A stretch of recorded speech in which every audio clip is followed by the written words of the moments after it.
मैं गुस्ल के बाद नया लिबास जेबतन करके बाहर निकला तो सकूनती को नाश्ते समेत अपना मुंतजर पाया। उसने पुरजोश अंदाज में मुस्कुराते हुए कहा, आज सवेरे की टहल में बहुत देर लगा दी रोहित जी। मिश्रा जी और मैडम ने इंतजार के बाद आपके बगैर ही नाश्ता कर लिया। मैंने मेज पर बैठते हुए कहा, बस आज बेकार की भाग दौड़ मेरे भाग में लिखी थी सकूनती, वरना मैं तो नाश्ता उन दोनों के साथ करने के इरादे से ही यहाँ से निकला था। उसने परेशान होकर पूछा, सब ठीक तो है रोहित जी? कोई सुअर या बघियाड़ तो पीछे नहीं लग गया था? मैंने हंसते हुए कहा, तुमने ठीक अनुमान लगाया सकूनती, एक बहुत ही मनहूस किस्म का सुअर टकरा गया था। बहुत भगाया उसने, बड़ी मुश्किल से कटहल के पेड़ पर चढ़कर जान बचाई। सकूनती मेरी बात सुनकर चौंकी और फिर खौफजदा लहजे में बोली, हाय राम, वो तो बड़ा आक्रामक और निर्दयी जानवर है रोहित जी। भगवान की कृपा है कि आपकी जान बच गई। मेरी विनती है कि जंगल की ओर न जाया करें। मैंने फिक्रमंदी के इजहार पर उसका शुक्रिया अदा किया। वो बर्तन साथ ले जाने के नाम पर नाश्ते के दौरान में मेरे सर पर सवार रही। तभी मैंने पूछ लिया, तुम्हें तो आज जेवर लेने के लिए शहर जाना है ना? मेरी बात सुनकर उसने पुरजोश अंदाज में ऊपर नीचे सर हिलाया। बोली, मिश्रा जी बस दफ्तर के लिए रवाना होने ही वाले हैं। उसके बाद सरस्वती मैडम भी राजमहल जाने की तैयारी के कारण शहर जाएगी। मैंने उसे कहा है कि मैं भी उनकी गाड़ी में साथ चलूंगी और उनके साथ ही वापस आऊंगी। मैंने रात के भोजन की सामग्री पहले ही तैयार कर रखी है। मैंने सरसरी लहजे में कहा, ठीक है, मेरा अनुमान है कि तुमने मैडम को अपने इरादे की सुनगुन तो नहीं होने दी होगी। मेरी बात सुनकर उसने कानों को हाथ लगाया। बोली, मुझे आपने इतना मूर्ख समझ रखा है रोहित जी। मेरी विनती है कि आप भी ऐसी कोई चर्चा न करना। वो पहले ही मेरे बारे में ढेर सारे संदेह रखती है। मैंने मुस्कुराते हुए मानी खेज लहजे में कहा, उनका शक गलत भी तो नहीं सकूनती, तुमने तो उसके पति को अपने दुपट्टे के पल्लू के साथ बांध रखा है। मेरी बात सुनकर उसने शर्मिंदा होने की बजाय ठिठाई से कैकहा लगाया और फिर कुछ संजीदा होते हुए कहा, मैंने आपके आदेश के अनुसार कल शाम को मिश्रा जी और सरस्वती मैडम के कमरे का चक्कर लगाया था, परंतु मुझे मिश्रा की मेज पर वही पुरानी फाइलें रखी नजर आई थी जिनको लाने से आपने मना किया था। आज शाम को फिर सफाई सुथराई के बहाने जाऊंगी और कोई नई फाइल दिखाई दी तो आपके पास पहुंचा दूंगी। मैंने कहा, लेकिन तुम्हें बहुत एहतियात से काम लेना है, बल्कि तुम ऐसा करना कि पहले किसी बहाने से उनके कमरे का चक्कर लगाना, वहाँ कोई नई फाइल दिखाई दे तो मुझे इत्तला दे देना। ये मालूम होने के बाद मैं रात के खाने पर ड्राइंग रूम में नहीं आऊंगा। तुम उन्हें खाना परोसने के बाद मुझे खाना पहुंचाने का कहकर फाइल समेत मेरे पास आ जाना और फिर उन्हें कॉफी देने के बाद मुझसे फाइल ले जाना। आइंदा भी यही तरीका मुनासिब रहेगा। उसने मेरी हिदायत पर अमल करने का वादा किया। उसके जाते ही अंदेशे मुझ पर यलगार करने लगे। ज्यादा इम्कान यही है कि मिश्रा के पहुंचने से पहले ही पृथ्वी की पुरस्रार मौत की इत्तला उसके दफ्तर में पहुंच चुकी होगी और वहां खलबली मची होगी। इसकी रिपोर्ट लांबा की जबानी ही मिश्रा को मिलेगी और इसमें किसी शक शुबे की गुंजाइश नहीं कि वो भी लांबा की तरह सीधा सीधा मुझे ही पृथ्वी का कातिल करार देगा। ये दुरुस्त है कि मेरे फंदे में गर्दन पूरी तरह फंसी होने की वजह से वो मेरे इशारे पर नाचते हुए पृथ्वी की मौत को उसकी बेएतदाली के बायस रूनुमा होने वाला एक हादसा ही करार देगा। लेकिन जरूरी नहीं कि मिश्रा उसका मौकिफ तस्लीम करते हुए मुझे बेगुनाह मान ही ले। हो सकता है मिश्रा के अलावा कुछ और सीनियर अफसर भी उस मौके पर मौजूद हों और उन सब की तरफ से पृथ्वी के कत्ल का कवी शुबा मुझ पर जाहिर किए जाने पर लांबा की तरफ से मेरी हिमायत में पेश की गई सारी सफाई बेकार जाए और उसे अपने अफसराने बाला के हुक्म पर मेरे खिलाफ फौरी अमली कार्रवाई पर मजबूर होना पड़े। मैंने इस तरह के आलम में पहलू बदला। ऐन मुमकिन है मिश्रा उस वक्त अपने कारिंदों की टोली साथ लिए मुझे गिरफ्तार करने आ रहा हो, तो क्या मैं चुपचाप मिट्टी के माधु की तरह बगैर मज़ाहमत खुद को उनके हवाले कर दूं? मेरे पास इसके अलावा कोई चारा भी तो नहीं है। लेकिन अगर मुझे पकड़कर उन्होंने कोई सफाई सुने या कबूल किए बगैर सलाखों के पीछे डाल दिया तो मेरा क्या बनेगा? मेरी जबान खुलवाने के लिए वो बदतरीन तशद्दुद से भी गुरेज नहीं करेंगे। अपनी जबान बंद करने में तो मैं शायद कामयाब हो जाऊं, लेकिन ऐसी सूरत में उनसे ये बात भी ज्यादा देर पोशीदा नहीं रहेगी कि मैंने एक पुख्ता उम्र शख्स का भेस अपना रखा है, वरना मेरी असल उम्र तो बहुत कम है। ऐसी सूरत में मेरा सारा खेल बिगड़ जाएगा और ये मुझ पर घुस बैठिए का ठप्पा लगाकर जबान खुलवाने के लिए जी भर के मेरी दुर्गत बनाएंगे। अचानक मुझे शिद्दत से अपनी गलती का एहसास हुआ। मुझे कल की रात जाया नहीं करनी चाहिए थी। अंदेशों और खदशों की जलगार में रात गुजारने की बजाय मुझे मौका मिलते ही कल मिश्रा को घेरे में लेकर उसे अपने हाथ में मौजूद तुरुप के पत्ते दिखा देने चाहिए थे। पृथ्वी ने मुझे जो कुछ बताया था वो मिश्रा को मेरे शिकंजे में कसकर बेबस करने के लिए काफी था। ये भी मुमकिन था कि लांबा को भी उस मुलाकात में शामिल कर लिया जाता और मैं उन दोनों को एक साथ आईना दिखाकर अपने इशारों पर नाचने का हुक्म सादिर कर देता। तभी मेरे जहन में बिजली सी कौंधी। हो सकता है अभी ये मौका हाथ से न निकला हो, मिश्रा अभी दफ्तर रवाना न हुआ हो। ये भी मुमकिन है कि लांबा भी ताहाल कमांडेंट हाउस के हुदूद में ही मौजूद हो। ये भी तो हो सकता है कि उसने पहले एयर कमोडोर मिश्रा के दरे दौलत पर हाजिरी जरूरी समझी हो। ये ख्याल आते ही मैं फौरन उठा और तेजी से चलता हुआ बगली दरवाजे के बाहर निकल गया। मेरा रुख कमांडेंट हाउस के अकबी सम था। मैं पहले इस मौहूम सी उम्मीद की तस्दीक या तरदीद करना चाहता था कि लांबा अभी उस जीप तक नहीं पहुंचा, या फिर उसने पहले मिश्रा से मुलाकात मुनासिब समझी हो। मुझे अजीमुशान इमारत के कोने से आगे नहीं बढ़ना पड़ा। लगभग 125 गज के फासले पर वो जगह साफ दिखाई दे रही थी जहां मैंने लांबा की जीप छोड़ी थी। अब वहां उस गाड़ी का कोई नामो निशान नहीं था। आधी उम्मीद टूटने की बजाय मैंने अपनी हिम्मत बरकरार रखी और तेज कदमों से पहले अपने कमरे में पहुंचा और फिर इमारत के मरकजी हिस्से की तरफ जाने के लिए लाइब्रेरी में दाखिल हुआ। मैं अंदर जाने के लिए बढ़ ही रहा था कि भारी नक्शी दरवाजे में अचानक जुम्बिश हुई और फिर वो एक झटके से खुल गया। मैं ठिठक कर रुक गया। दरवाजा खुलते ही मुझे मिश्रा अंदर दाखिल होता नजर आया। उसके चेहरे से पहले उसके दाएं हाथ में दबे पिस्तौल पर मेरी नजर पड़ी। मुझे यूं अचानक सामने पाकर वो लम्हा भर के लिए ठिठका, फिर पिस्तौल की नाल का रुख मेरी छाती की तरफ करते हुए गजबनाक लहजे में कहा, हैंड्स अप, कोई अहमकाना हरकत न करना वरना मैं तुम्हें शूट कर दूंगा। उसने वो अल्फाज इंग्लिश में अदा किए थे। चेहरे पर सफाकी का डेरा था और आंखों में लहू उतरा हुआ था। मैंने चुपचाप हाथ अपने सर से ऊपर उठा लिए और रजाकाराना ढीले कदमों से पीछे हटकर खड़ा हो गया। मैंने खतरा भांपने और पेशगी दिफाई कार्रवाई करने में ताखीर कर दी थी। वो लाइब्रेरी में दाखिल हुआ तो मुझे उसके अकब में लांबा भी नजर आया। ताहम उसके हाथ में मुझे कोई हथियार दिखाई न दिया। मुझसे नजरें मिली तो उसने अपने चेहरे के तासुरात से बेबसी जताने की कोशिश की। उसने अपने अकब में दरवाजा बंद किया और मिश्रा के अकब में खड़ा हो गया। मैं उसे वक्ती तौर पर नजरअंदाज करके मिश्रा की तरफ मुतवज्जे हो गया। मुझे कदरे हैरानी हुई। मैंने मिश्रा को इस रूप में पहली बार देखा था। गैज़ गज़ब की शिद्दत से उसकी आंखें हल्कों से उबलती हुई महसूस हो रही थीं।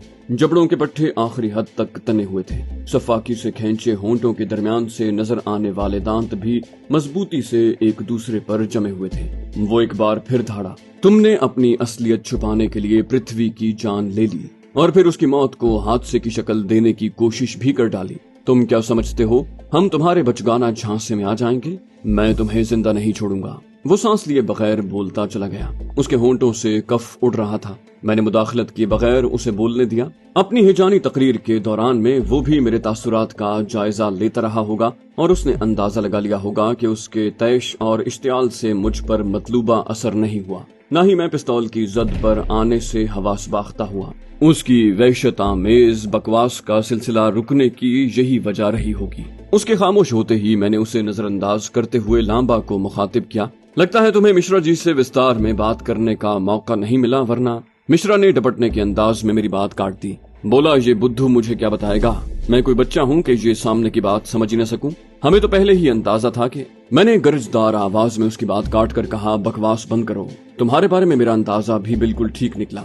तुम एक बेवकूफ, लालची और नाअहल इंसान हो और तुम्हें इतने अहम एयरबेस का करता धरता बनाना एक संगीन इंतजामी गलती है। लेकिन ये समझ लो कि अब तुम्हारा खेल खत्म हो चुका है। अब तुम्हें कोई फांसी के फंदे से नहीं बचा सकता। तुम्हारा कच्चा चिट्ठा मैं धर्मानाथ प्रसाद कोहली के पास भिजवा चुका हूँ। वो मेरे इब्तिदाई अल्फाज तो हैरानी के तासुरात से सुनता रहा। आखिरी जुमला उसके आसाब पर चरमी कोड़े की तरह बरसा। वो चौंक कर बोला, ये तुम क्या बक रहे हो? उसने अपना लहजा पर एतमाद रखने की हर मुमकिन कोशिश की होगी, लेकिन ताज्जुब और हैजान की यकलख्त यलगार ने उसके चेहरे के तासुरात बिगाड़ दिए थे।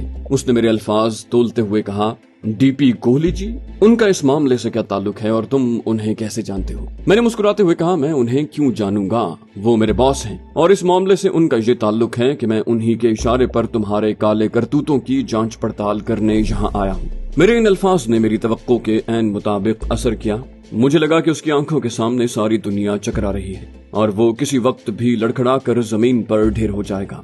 ऐसी अबतर हालत में उसके हाथ में पिस्तौल की मौजूदगी हलाकत खेज भी साबित हो सकती थी। लिहाजा मैंने ठोस लहजे में कहा, इस वक्त तुम्हें अपने होशो हवास पर काबू नहीं है। बेहतर यही है कि तुम अपनी गन लांबा के हवाले कर दो। गोली चल गई तो तुम्हारी बर्बादी की मंजिल मजीद करीब आ जाएगी। मेरी बात सुनकर वो गोया गहरे ख्वाब से चौंका।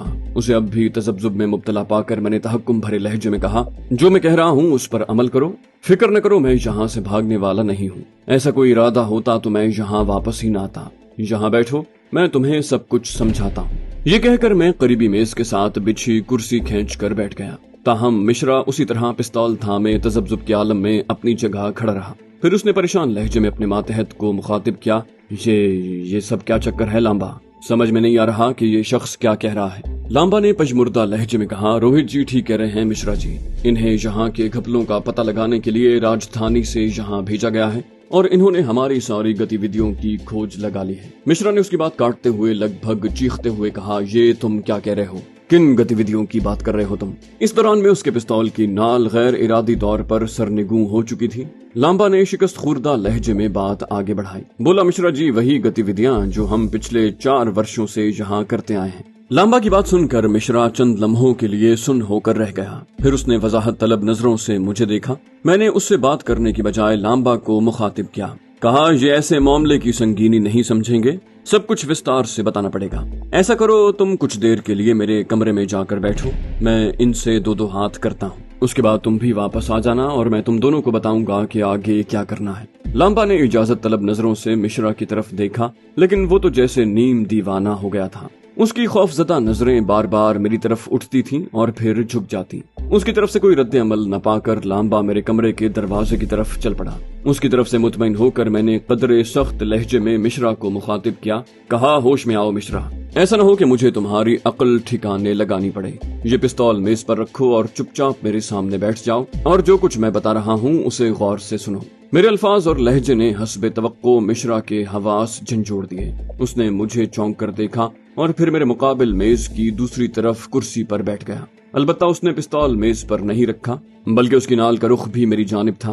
मैंने उसकी ये सरकशी नजरअंदाज कर दी और उसकी आंखों में आंखें डालकर कहना शुरू किया, मिस्टर मिश्रा, तुम इंडिया के इस अहम तरीन एयरबेस पर अपनी हैसियत का फायदा उठाते हुए गुज़श्ता 4 साल से जो कुछ कर रहे हो, मेरे पास उसकी पूरी तफसील नाकाबिले तरदीद शवाहिद के साथ न सिर्फ मौजूद है बल्कि पूरी तरह महफूज भी है। मेरे पास अब ऐसे गवाह भी हैं जो तुम्हारे खिलाफ किसी भी जगह गवाही देने के लिए तैयार हैं। मैंने वही कुछ कहा था जिसका लांबा ने वाज़े इशारा किया था, लेकिन उसके बावजूद ये सब कुछ सुनकर मिश्रा के चेहरे पर यकलख्त जर्दी खंड गई। मुझे पिस्तौल की नाल में वाज़े लर्जिश महसूस हुई। उसने बमुश्किल कहा, तुम कौन हो और ये सब तुम कैसे जानते हो? मैंने मुस्कुराते हुए कहा, मुझे पता है कि जब मैं तफसील बताऊंगा तो तुम्हारी ख्वाहिश होगी कि फौरन मेरी खोपड़ी उड़ाकर अपनी जान छुड़ा लो, लेकिन ऐसी किसी अहमकाना हरकत से पहले ये सोच लेना कि मैं तन्हा नहीं हूँ और अगर तुम अंजाम से आंखें चुरा कर मुझे गोली मार दो तब भी तुम इबरतनाक अंजाम से नहीं बच सकोगे। तुम्हारा असल चेहरा बेनकाब करने के लिए तमाम सबूत मुतल्लिका ज़राए के पास पहुंचने में ज्यादा देर नहीं लगेगी और फिर तुम किसी को मुंह दिखाने के काबिल नहीं रहोगे। मैंने अपनी तरफ से बहुत वजाहत से उसे सूरत हाल बता दी थी, लेकिन वो इतनी आसानी से अपने करतूतों का एतराफ कैसे कर लेता। उसने हद्दुल इम्कान हद तक अपना लहजा मजबूत करते हुए कहा, तुम बकवास कर रहे हो। मैंने आज तक ऐसी कोई हरकत नहीं की जिसके सामने लाने की धमकी देकर तुम मुझे ब्लैकमेल कर सको। मुझ पर इल्जाम लगाने की बजाय अब तुम जबान खोलोगे कि तुम किस मिशन पर यहाँ आए हो और तुम अपने साथियों के नाम भी बताओगे। मैंने जवाब में हंसते हुए कहा, अपना मिशन तो मैं पहले ही बता चुका हूँ, यानी तुम्हारा असल चेहरा बेनकाब करना। और जैसा कि लांबा ने बताया, मैं अपने मिशन में पूरी तरह कामयाब हो चुका हूँ। और तुमने मेरे साथियों के नाम पूछे हैं तो उनमें से एक का नाम है सकूंती, जिसने तुम्हारे गले में फंदा कसने में अहम किरदार अदा किया है। अपनी बात का यकीन दिलाने के लिए मैं सिर्फ इतना बताऊंगा कि कमांडेंट हाउस की छत पर बने अय्याशी के खुफिया अड्डे पर चंद रोज पहले तुमने सकूंती के साथ जो शैतानी महफिल सजाई थी, मैं उसका चश्मदीद गवाह हूँ और उसके बहुत से शर्मनाक मनाजिर मेरे कैमरे ने महफूज कर लिए थे। अगर तुम कहो तो उन तस्वीरों का एक एक प्रिंट सरस्वती को पेश करके अपनी सच्चाई साबित कर सकता हूँ। मिश्रा के आसाब पर मेरे अल्फाज बिजली बनकर गिरे। वो मुंह खोले फटी फटी नजरों से मुझे घूरने के अलावा एक लफ्ज भी न कह पाया। उस पर अचानक राशे का हमला हुआ, हत्ता कि वो लरसते हाथों से अपना पिस्तौल मेज पर रखने पर मजबूर हो गया। मैंने बगौर उसकी आंखों में देखा, वहाँ इस्तेजाब और खौफ की गहरी धुंध छाई हुई थी। मैंने आहिस्तगी से हाथ बढ़ाया और उसके सामने रखा पिस्तौल उठाकर अपने सामने रख लिया। उसने मुझे रोकने या पिस्तौल अपने कब्जे में लेने की कोशिश न की। मैंने चंद लम्हे मिश्रा के बोलने का इंतजार किया और फिर मिश्रा की सरपरस्ती में जारी गलीज धंधे के हवाले से सकूंती, पृथ्वी और लांबा की मदद से हासिल शुदा सारी मालूमात मुख्तसरन बयान कर दी। जाहिर है वो सब सुनने के बाद मिश्रा की हालत ऐसी हो गई कि मुहावरे के मुताबिक काटो तो लहू नहीं। वो खासी देर तक उसी कैफियत में गिरफ्तार रहा। फिर बिलाखिर उसने अपने आप को कुछ संभाला और पजमुर्दा लहजे में पूछा, तुम कौन हो और क्या चाहते हो? मैंने ठोस लहजे में कहा, लांबा ने तुम्हें बताया तो है, तुम्हारे इन गंदे करतूतों की खबरें प्राइम मिनिस्टर हाउस तक पहुंच गई थीं और इंदिरा मैडम की हिदायत पर। उसने झुंझलाए हुए लहजे में मेरी बात काट कर कहा, ये तोता मैना की कहानी सुनाकर तुम लांबा ही को बेवकूफ बना सकते हो। उसने तो ये भी मान लिया है कि पृथ्वी की मौत सचमुच हादसे का नतीजा है। अगर तुम वाकई दिल्ली सरकार की तरफ से यहाँ के मामलात का खोज लगाने भेजे गए होते तो यहाँ मेरे सामने बैठकर अपनी कामयाबियों की दास्तान सुनाने की बजाय तफसीली रिपोर्ट कोहली जी को भेज चुके होते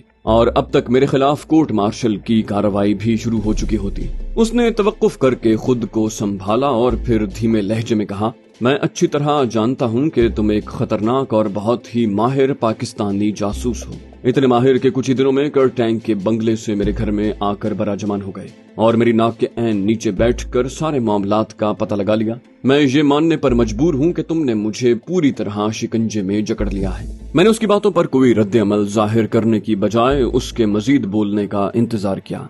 कदरे तवक्कुफ के बाद उसने शिकस्त खुर्दा लहजे में कहा, ये बात तो बहुत शर्मनाक है, मगर ये हकीकत है कि अगर तुम वाकई इंदिरा जी की फरमाइश पर डीपी कोहली की तरफ से भेजे गए स्पेशल पुलिस के कारिंदे होते तो मेरी बर्बादी यकीनी थी और कोर्ट मार्शल के बाद फांसी का फंदा मेरा मुकद्दर बनता। मैं मानता हूँ कि तुम्हारी तरफ से दुनिया के सामने मेरी इन सारी हरकतों का इंकिशाफ भी मेरे लिए इन्हीं नताइज का बायस बन सकता है, लेकिन मैं ये भी जानता हूँ कि तुम्हें इससे कोई फायदा नहीं पहुँचेगा। तुमने मेरे खिलाफ ये सारा मवाद यकीनन इसीलिए इकट्ठा किया है कि मुझे ब्लैकमेल करके अपने इशारों पर चलने पर मजबूर कर सकूं। इतना कहकर वो खामोशी से मेरा मुंह देखने लगा। मैंने मुस्कुराते हुए कहा, बहुत खूब, इसका मतलब है तुम समझदार इंसान हो और गद्दारी वफादारी जैसे ढकोसलों में पड़ने की बजाय रज़ाकाराना मेरी मदद करने के लिए तैयार हो। उसने इस बात में गर्दन हिलाई और फिर थके थके लहजे में बोला, अपने देश से गद्दारी बेशक डूब मरने का मकाम है, लेकिन मैं अंदर से इतना मजबूत नहीं हूँ कि देशभक्ति के नाम पर तबाही और बर्बादी अपना मुकद्दर बना लूं और गद्दार का नाम पाकर फांसी के फंदे पर चढ़ जाऊं। तुम बताओ मुझसे क्या चाहते हो? मैं तुम्हारी हर फरमाइश पूरी करने के लिए तैयार हूँ।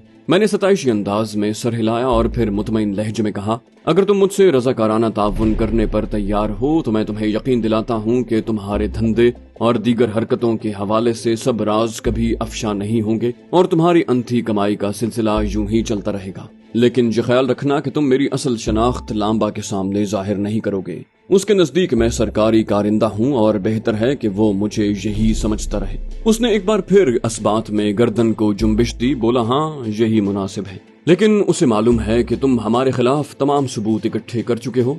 उसके बावजूद हमारे खिलाफ कोई कार्रवाई न होने पर उसे हैरानी होगी। मैंने कहा, बहुत सीधी सी बात है मिस्टर मिश्रा, उसे कह देना कि मैंने बहुत भारी रकम रिश्वत में लेकर सारे सबूत दबाने और तुम्हें क्लीन चिट देने की हामी भर ली है। उसने खुश होकर कहा, हाँ ये ठीक रहेगा, लेकिन कहीं वाकई तुम हमारे माल में से हिस्से का मुतालबा तो नहीं करोगे? मैंने बदमजा होकर कहा, मैं ऐसे बेगैरती के धंधे से हासिल होने वाली दौलत पर लानत भेजता हूँ। मैं तुम्हें जो जो कहूँ वो करते जाओ, मेरे लिए इतना ही काफी है। सबसे पहले तो पृथ्वी की हालत के हवाले से मैंने जो कुछ लांबा को रटाया है, तुम भी वही जबान बोलो और उसकी मौत को उसकी लफंगा मिजाजी का नतीजा करार देकर केस की फाइल दाखिल दफ्तर कर दो। मिश्रा ने कहा, ठीक है, ऐसा ही होगा। इसका मतलब है मेरा अंदाजा दुरुस्त है, उसे तुमने ही मौत के घाट उतारा है। मैंने बेपरवाही से कहा, हाँ वो मेरी शनाख्त के लिए खतरा बन गया था, इसलिए रास्ते से हटाना पड़ा।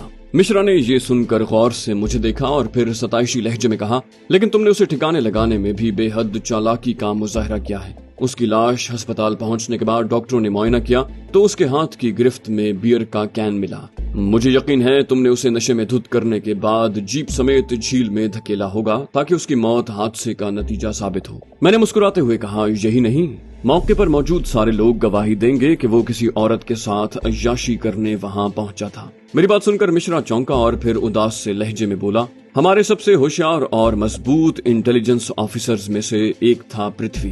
وہ اتنی آسانی سے قابو میں آنے والا نہیں تھا. تم بہت خطرناک جاسوس ہو. سچ مچ ہمارے پورے سیکیورٹی سسٹم کو مذاق بنا دیا ہے. میں نے اس موقع پر اسے جھانسے میں رکھنے کا فیصلہ کیا. کہا لیکن میں نے یہ سب تنہا نہیں کیا. میرے ساتھ 2 اور سیکرٹ ایجنٹ بھی یہاں آس پاس ہی موجود ہیں. وہ بھی اپنے ہنر میں طاق ہیں. خدا جانے اس نے میری بات پر کتنا یقین کیا، لیکن اس نے کم از کم اس وقت مجھے جھٹلانے کی کوشش نہ کی. اس دوران میں ایک مرتبہ لامبا نے غالباً صورتحال کا جائزہ لینے کے لیے لائبریری میں جھانک کر دیکھا تھا، لیکن میں نے ہاتھ کے اشارے سے اسے میرے کمرے میں رہنے کی ہدایت کی. اچانک مجھے ایک خیال آیا اور میں نے اپنا اضطراب چھپاتے ہوئے بظاہر سرسری لہجے میں مشرا سے پوچھا، پستول اٹھائے مجھ پر یلغار کے لیے آتے ہوئے سرسوتی جی نے تو نہیں دیکھا؟ مشرا نے نفی میں سر ہلایا. بولا وہ سکھونتی کے ساتھ شہر گئی ہوئی ہے. اس کی راج محل جانے کی تیاری اتنی آسانی سے مکمل تھوڑی ہوگی. اس کے لہجے میں شگفتگی کی جھلک موجود تھی. اس کا مطلب تھا وہ اب بدلی ہوئی صورتحال سے خود کو ہم آہنگ کرتا جا رہا ہے. جبکہ اس دوران میں میرا دماغ مسلسل سوچ بچار میں مصروف تھا کہ مکمل تعاون کے لیے آمادہ مشرا کا کس کس نسخے میں استعمال کیا جائے.